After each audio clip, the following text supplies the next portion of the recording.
Niat Prabowo membersihkan Indonesia dari cengkraman para mafia di segala sektor bukan sekedar janji politik belaka. Mafia migas, mafia beras, sampai mafia sawit juga disikat habis semua. Tapi yang lebih ngeri lagi nih, Bray, ada oligarki yang melindungi sepak terjang para mafia. Jadi yang dihadapin sama Presiden Prabowo nih bukan cuma mafia, tapi para oligarki yang selama ini kabarnya udah masuk di kebijakan pemerintah dan menguasai perekonomian di Indonesia. Mereka bukan sekedar pengusaha berkedok kapitalis, tapi bagian dari jaringan global yang mengendalikan ekonomi negara-negara berkembang, termasuk Indonesia. Kabarnya nih, para oligarki udah pada meradang gara-gara Prabowo mulai menguliti satu persatu permainan kotor mereka sampai ke akar-akarnya. Duel maut nih, Prabowo lawan oligarki. Hehe, salam eng-eng-eng. Ada aroma busuk menyengat di setiap demonstrasi massa di era pemerintahan Prabowo. Nasib kursi kepresidenan bisa jadi taruhan. Yang dihadapin Prabowo bukan lawan kaleng-kaleng. Oligarki bukan sekedar kelompok biasa dengan modal recehan. Mereka punya kekayaan dalam jumlah yang sangat fantastis. Dengan uang yang berlimpah, para oligarki bukan cuma bisa beli pulau atau jet pribadi, tapi bisa mengendalikan opini publik yang menjarah masuk ke dalam kebijakan pemerintah dan mempengaruhi siapa yang bakalan naik atau turun dari panggung kekuasaan. Mungkin di pemerintahan sebelumnya nih, mereka bisa ngatur-ngatur. Tapi kalau di pemerintahan sekarang, jangan coba-coba, Bray. Prabowo bukan tipe pemimpin yang bisa disetir. Rekam jejaknya udah menunjukkan ketegasan tanpa embel-embel kepentingan bisnis. Yang namanya oligarki, mereka nggak akan tinggal diam kalau bisnis mereka terganggu oleh siapapun, termasuk pemerintah sekalipun. Tapi mereka juga kagak mungkin muncul di permukaan.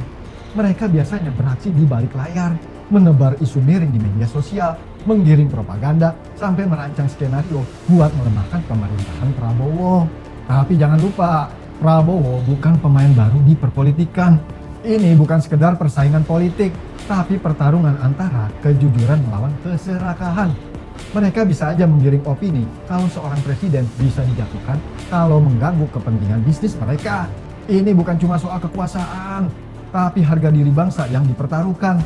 Kalau pemerintah sampai kalah sama para mafia dan oligarki, berarti korupsi akan terus menggerogoti negeri ini.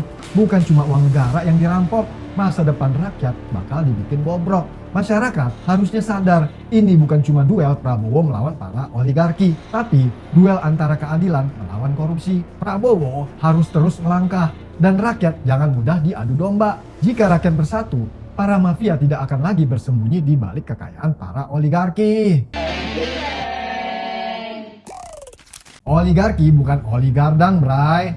Mereka punya modal untuk mengendalikan media, menekan aparat, bahkan membeli pejabat. Modal oligarki emang kuat. Mereka bisa menguasai informasi sekaligus membungkam siapapun yang berani menentang. Perang melawan oligarki bukan sekedar urusan dalam negeri. Jaringan mereka udah menyebar luas di luar negeri. Tapi bagi para oligarki, Prabowo bukan lawan sembarangan. Jika Prabowo menyerang tanpa strategi matang, mereka akan membalas dengan menggulirkan propaganda media untuk menyebarkan narasi negatif terhadap pemerintah, sehingga membuat rakyat marah dan menciptakan kekacauan di mana-mana. Dengan kekayaan triliunan rupiah, para oligarki bisa mendanai gerakan oposisi, mendanai demonstrasi besar-besaran, sekaligus memainkan isu di sosial media buat menggoyang pemerintahan. Oligarki bukan sekedar perkumpulan mafia abal-abal. Mereka punya jaringan di mana-mana. Bener gak sih? Mereka punya kaki tangan penting di dalam institusi negara. Mungkin aja sih, Bray. Mungkin ada di DPR, kementerian, atau kepolisian.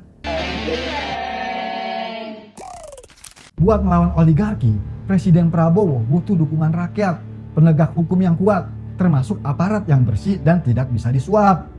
Makanya, Prabowo memangkas birokrasi yang bertele-tele di setiap instansi pemerintah buat ngebersihin pejabat-pejabat yang menjadi kaki tangan para oligarki. Buat ngebongkar jaringan mereka nih, kalau cuma mengandalkan hukum konvensional kagak cukup, Bray. Buktinya, Rijal Khalid, gembong mafia migas, bisa bertahan puluhan tahun menjalankan bisnis anaknya tanpa kesentuh hukum sedikit pun. Karena mereka paham benar cara memanipulasi hukum. Emang kudu pemimpin yang berani sih, Bray, buat membongkar jaringan para oligarki. Duel Prabowo melawan para oligarki bukan cuma omon-omon. Rijal Khalid Gembong mafia migas yang juga bagian dari jaringan para oligarki yang udah puluhan tahun kagak kesentuh hukum, sekarang jadi buronan Interpol. Masih ada Rizal Halid lainnya yang bersembunyi di ketiak para oligarki. Mereka bisa menciptakan kekacauan nasional untuk mencapai satu tujuan, menjatuhkan Prabowo sebelum mereka yang dibersihkan. Ingat Bray, aman dikacaukan, kacau diamankan. Hei, salam eng eng eng.